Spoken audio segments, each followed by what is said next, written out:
How's everyone doing? This video is going to be showing you 10 horror movies on Blu-ray and DVD right here that I haven't seen, that I have in my collection, that I plan to watch this month. And if you've seen any of these movies, definitely let me know what you think of them. Let me know which one is your favorite or the one that you find the most interesting. And let me know which one I should watch first. And some of these I've had for a while. Some of them I've just recently picked up. I'm definitely looking forward to checking them all out. Some I've been meaning to watch for a while. But yeah, I always watch horror movies all the time, but during this month I try to ramp it up and do a little bit more coverage of horror movies on my channel as well. So I plan to watch a bunch of these ones and review some of these too. And that will be coming soon, but let's go ahead and get into the list of horror movies that I haven't seen that I plan on watching this month. First up is Dead Snow 2, Red vs. Dead. I absolutely love the first one. I've been meaning to see this one for a while since it came out. I've had it for a while, but for whatever reason I just haven't checked it out. I've heard a lot of praise for it. A lot of people saying it was even better than the first, which is hard to imagine. The first one is a Norwegian horror movie, and it's killer Nazi zombies. How can you go wrong there? I love the humor of the first one, and from the trailer it looks like the humor is here again. The one character wakes up in the hospital after all of his friends are killed by the Nazi zombies, and he has a Nazi arm, and I guess he's trying to get revenge on Colonel Herzog. And yeah, again, I love the snowy setting. I love horror movies with a snowy setting. So I'm definitely looking forward to this one. It looks like it's going to be bloody, funny, and kind of in the same vein as the first. Really nice slipcover for it too. So yeah, killer Nazi zombies. There you go. And apparently this, on the back it says language is English. Apparently they shot it in Norwegian and in English, so that is interesting. I don't mind subtitles, so I don't really feel that necessarily needs to be shot with different languages like that. I don't mind, you know, I always say this, if you can read, you can watch movies with subtitles. I think the more that you watch movies with the subtitles, the easier it is to retain. But can't wait to check out Dead Snow 2, Red vs. Dead. Next up is Lost Boys: The Thirst. I saw the second one, which was Tribe, and I thought that was terrible. And you know, after a while, I decided to give this one a chance. People were saying this one was a lot better, so I'm gonna watch it. Apparently, there's a rave under the blood moon, and there's a vampire trying to turn all the ravers into, I guess, the undead vampires, and the Frog Brothers have to save them. And you've got the two original Frog Brothers back here again, Corey Feldman, and then Jameson Newlander. So yeah, I remember in the other one, I think they showed Corey Haim briefly towards the end before he passed, which was a nice kind of homage to the original right there. But hopefully this one will be better than the Tribe, because that was just rough to sit through. Again, I heard it was, so hopefully it will be, because oof. But the original is a classic, one of my all-time favorite vampire movies. Let me know what your favorite vampire movie is. Let me know what your favorite zombie movie is. Next up is The Swarm from Warner Archive, and they're putting out a lot of great releases, horror cult-wise. They're going to put out Bad Ronald coming up soon. This one has a really good cast here too. Michael Caine, just a bunch of other recognizable older actors, Richard Chamberlain, Henry Fonda, but it's basically killer bees. They're, you know, swarm of killer bees are now in North America. And let me know what your favorite killer bug movie is. And I love the artwork for the disc right there too. I've seen a ton of killer bee horror movies, and there's only been like a couple that were decent to me. So hopefully this one will be good. It's got a great cast. And again, Warner Archive putting out some really good releases, including another one that I picked up from them is the Cyclops, which I haven't seen. It looks awesome. It's you know, a 50s horror movie, kind of like that whole Cold War era giant monsters sci-fi horror kind of aspect. I love that. This is from 1956, and basically this woman is looking for her husband, who's an aviator, or fiance rather, who's an aviator, and the plane crashed, and she goes there, and there's these giant bugs, lizards, and mountains glowing with uranium, and there's a 25-foot human beast with a single eye. So yeah, I guess they're just kind of trying to fight and survive, get through all that, and I guess find the fiance. The back looks crazy right there. But yeah, I love kind of like the cheesy, old school 50s giant monster movies. Again, that Cold War era sci-fi horror. It looks like right up that kind of alley. There we go. So again, I'm loving what Warner Archive is doing with their releases. They put out some really good ones. The Hidden is one that I really thought was kind of underrated. Night School too. A whole ton of different ones they've released. So I'm so happy that they're continuing to do so. Bad Ronald, definitely going to be picking that up. Next up is Jaws, which is a Korean giant boar movie. And I guess there's a kind of bumbling police force there in I guess a small village. This police officer is going from Seoul to a small village, and all these bodies are turning up, and they figure out this giant boar, and it might be the result of experimentation during wartime. So it looks like it's going to be crazy, over the top. But I love these giant killer animal movies. Kind of makes me think of Razorback from Australia. So I'm definitely looking forward to checking this one out.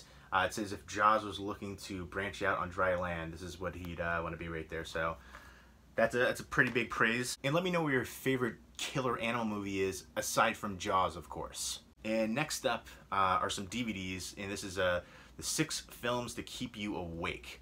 I believe these are all Spanish horror films, and they're directed by like kind of up-and-coming Spanish directors. And the one that I got this for was called A Christmas Tale, because I saw a trailer for it and it looked super creepy. I haven't really heard anybody talk about it, or any of these ones in fact, but basically there's these kids that find a woman dressed up as Santa Claus in the woods, and it just looked super creeptastic. So that's what I essentially got this for, but I am going to check out all the rest. There's one called A Real Friend, Spectre, Blame, The Baby's Room, and To Let. Yeah, so they all sound varying interests right there. Blame is about, it says, mommy madness and baby murder. Highlight Blame. Not for anyone who's afraid of the dark. Demon Lover or Wronged Woman. The answer lies in Spectre. Real Friend explores a child's imagination, half hallucination, and all nightmare. A Christmas Tale features a voodoo victim who's dying to get even. That sounds even more interesting, the voodoo take on that with the Christmas Tale. In the Baby's Room, a hidden door leads to an open and shut case of evil. In To Let, an insane tenant makes her new neighbors live and die by her rules. So I am definitely excited to check all these ones out, but the one I'm going to watch first from this is A Christmas Tale. And let me know what your favorite foreign horror movie is. Next up is Below Zero with Edward Furlong and Michael Berryman. This sounds like kind of a psychological horror. I was able to get this signed up actually by Michael Berryman. And Edward Furlong is a writer, and he's trapped in this slaughterhouse and in this like meat freezer, and he's not sure what's real and what's not, like what's in his mind. So sounds intriguing, and I like Michael Berryman and Edward Furlong, so I'm gonna give that one a watch. And next up is Naked You Die, which I've had for a long time, and this is based on a story by Mario Bava, and it's directed by Antonio Margheriti, who did Cannibal Apocalypse. And I've been meaning to check this out for a bit. I've had it, and for whatever reason, I always kind of like, I have stacks of what to watch, and for whatever reason, I've put this one off, but now it's definitely time to check it out. Basically, there's a bunch of murders happening at the St. Hilda's School for Girls, and there's a detective on here trying to figure out which suspect did it, and there's a lot of different suspects apparently.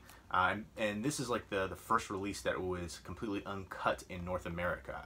Apparently it was cut by 15 minutes and put on a double bill with Vincent Price's The Conqueror Worm. This was originally titled Cry Nightmare, and then it was retitled The Young, the Evil, and the Savage. But now it is under the title Naked You Die, completely uncut. And next up is Amazonia, the Catherine Miles story, based on a shocking true story of inhumanity. The next two are Shriek Show releases. This is one that I've had for a bit as well, and I'm finally looking forward to watching it. Sounds like a cannibal movie, and I kind of love the cannibal movies from like the 70s and 80s. This is from '85, basically about a young 18-year-old virgin who goes back to her family's plantation in the Amazon on her 18th birthday, and they go down the river, and these Amazonian headhunters basically attack them, and she's taken prisoner, and basically the same old tropes, it sounds like, and crazy violence and revenge. And let me know what your favorite cannibal movie is. Next up is a Witchery, which is another Shriek Show release, and this has David Hasselhoff and Linda Blair in it. Apparently Linda Blair was pregnant during this, that's what it says on the back, and it's basically about David Hasselhoff and his gal pal, Catherine Hicklin, go to an island off the coast of Massachusetts, and they're staying at this hotel, and then Linda Blair is there with her family, and they're thinking about buying the property, and I guess they're doing research on witchcraft in the hotel, and it's apparently a haunted resort hotel, and there is a storm going, so nobody can get off the island, and there's an evil witch there who's trying to kill people. So, you know, David Hasselhoff and Linda Blair in a witchcraft movie, sign me up.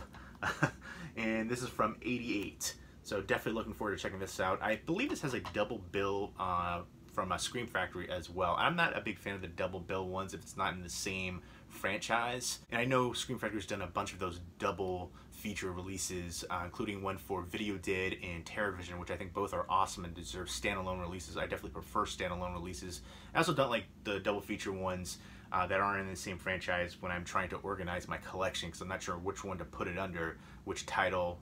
You know, is it a title that I prefer more, or do I put it under double feature, or whatever, you know what I mean? So I don't really care for that for my OCD factor of collecting and organizing, but also too, just if the titles don't really work well together, they're completely different, you know, types of horror subgenres.